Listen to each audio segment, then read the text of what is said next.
Hey guys, my name's Matt. It's my first ever review or answer to questions on YouTube. I'm going to take up the chalice of a Transformers video reviewer for some bizarre reason.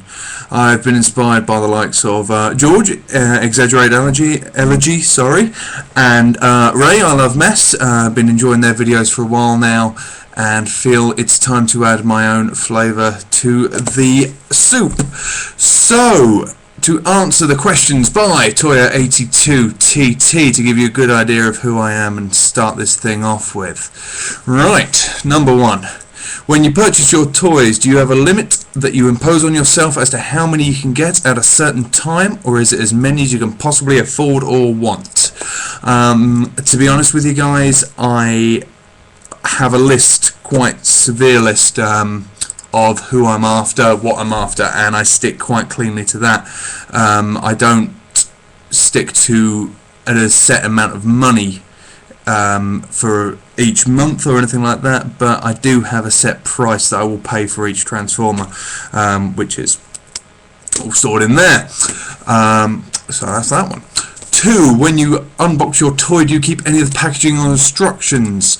Yes, all of it, because that way I can justify to myself and to certain people that I am collecting to sell and not to enjoy. Is posing your figure for display of high importance to you? I don't have a vast amount of Transformers as yet, numbered about 125 at the moment, so space is limited but not overly limited. So at the moment posing is something I can do, and I'm sure over time I won't be able to for much longer, so I'll enjoy it while I can, especially the animated toys, which are hugely posable pieces of kit if anybody's got their hands on them, except for Supreme Prime, but less said about him the better. Do you own multiples of the same figure excluding repaints? No. I own some that I kit bash, doesn't really count I suppose. The only ones I would probably own multiples of and would like to is the Insecticons, the original Generation 1 ones, because an army of Insecticons is a beautiful, beautiful thing. Question 5. Do you avoid any characters because they are repaints? Not really. If the character, especially in the new classics universe lines, if the character is intended to be a repaint, for example Prowl, Smokescreen, Silver Streak, Blue Streak, whatever you want to call him, are originally repaints of themselves, so I have no issue buying them again. If something is just repainted for the sake of it, and that's just to sell a toy, for example Universe Stormcloud, doesn't look anything like Generation 1 Stormcloud, just a repaint of the mould, or the multiple repaints of Cybertron Defense Hotshot, no, Scattershots, the one they turned into Flak for BotCon. I mean, they made Flak and they didn't even colour him green because they'd already made Overload in that colour, kind of goes to say. So yes, I'd avoid buying that one. I won't waste my money on Flak, thank you.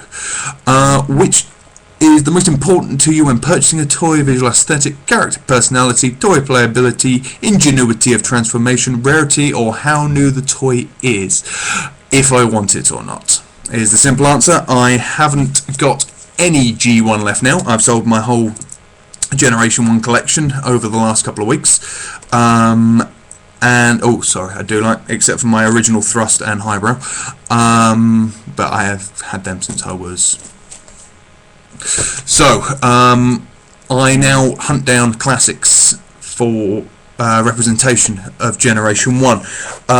So I will buy toys from other lines that represent nicely classic Transformers, for example Energon Downshift as Wheeljack, and due to the BotCon 2007 repaint of Huffer, Cybertron Armorhide makes a lovely pipes, as pointed out by Piao, which I saw yesterday.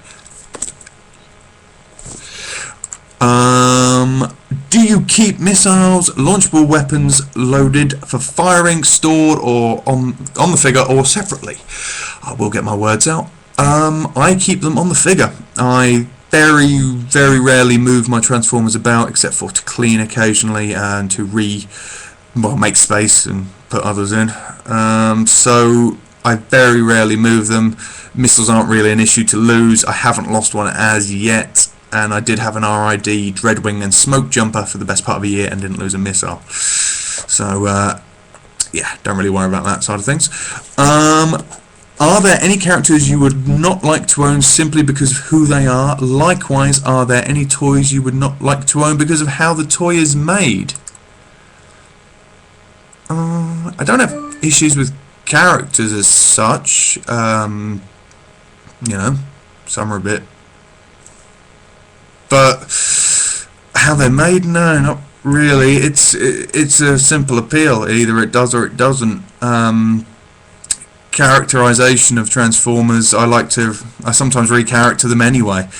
For example, Legend Class Universe Bumblebee is now reappropriated to excuse me, Legend Class Hubcap for me, because I've got a Classics Bumblebee. So as for who they are, it's not really an issue to me.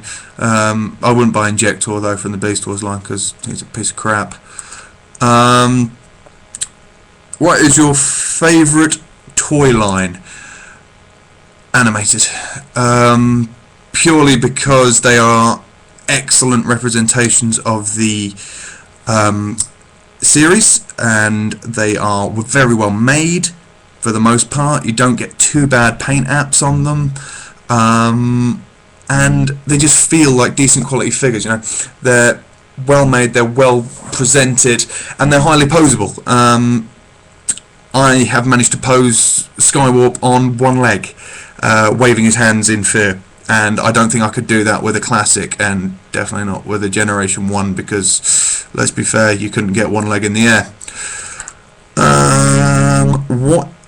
Done that one. If Rapid Run leaves Tokyo at 100 miles an hour and Rail Spike leaves Kyoto at 130 miles per hour, and both leave at exactly 4 PM, how long will it take them to realise they're actually giant robots and don't need to adhere to train schedules?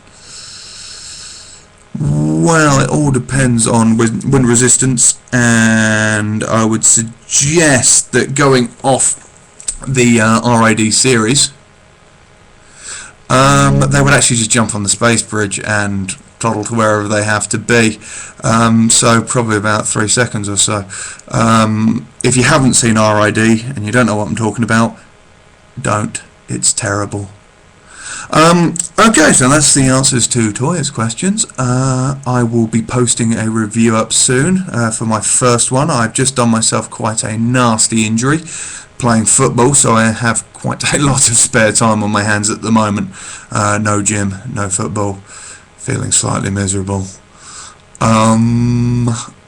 So yeah, I'll be posting up a few reviews. I expect I'll introduce everything that I will be doing the first one I do. So this is Matt, King Grimmy. Prefer King Grimlock, but I forgot how to log into that one, so gotta be King Grimmy, I'm afraid. I'll see you guys soon.